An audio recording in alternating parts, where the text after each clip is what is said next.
EPS விரும்பவில்லைனாலும் AIADMK கட்சியினர் விரும்புறாங்களா அப்படிங்கிறது ஒரு சந்தேகம் கிளம்பியிருக்கு. ஏன்னா இன்னைக்கு ராஜேந்திர பாலாஜி அவர்கள் பேசும்போது விஜயை வந்து ஆதரிச்சு பேசியிருக்காரு.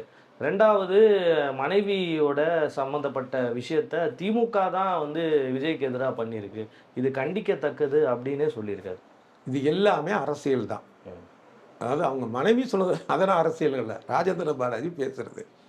இப்போ திருமாவளவன் என்ன சொல்றாரு, விஜய் வந்து பாஜக சொல்றதை கேட்டக்கூடாது, அவருடைய எதிர்காலம் வீணா போயிடும்னு அக்கறைப்படுறாரு. ரெண்டும் எதிர் அணி. அதே மாதிரி மு.க. ஸ்டாலின் என்ன சொல்றாரு, அதிமுக வந்து பாஜக விழுங்கிரும், எவ்வளோ அக்கறை ஒன்று. அதே மாதிரி அதிமுக தரப்புல இருந்து என்ன சொல்றாங்க, காங்கிரஸ்ட வந்து டிஎம்கே அடிமையாயிடுச்சு, இவ்வளோ சீட்டை கொடுத்துருச்சு. அது மட்டும் இல்லாமல் என்னன்னா, அதிமுகலேருந்து போனவங்களுக்கு தான் வந்து சீட்டெல்லாம் கொடுக்குறாங்க, அங்கே அமைச்சர் பதவி கொடுக்குறாங்க. பாரம்பரியமான திமுக தொண்டர்கள்லாம் வருத்தத்தில் இருக்கிறாங்க. அதாவது தேர்தல் நெருங்க நெருங்க எதிர்த்தரப்பு மேலே எவ்வளோ பாசம் வருது. ஐயோன்னு அவங்க கஷ்டப்படுறாங்கன்னு இவங்க கஷ்டப்படுறாங்கன்னு அவங்க, அந்த மாதிரி தான் ராஜேந்திர பாலாஜி சொல்றது.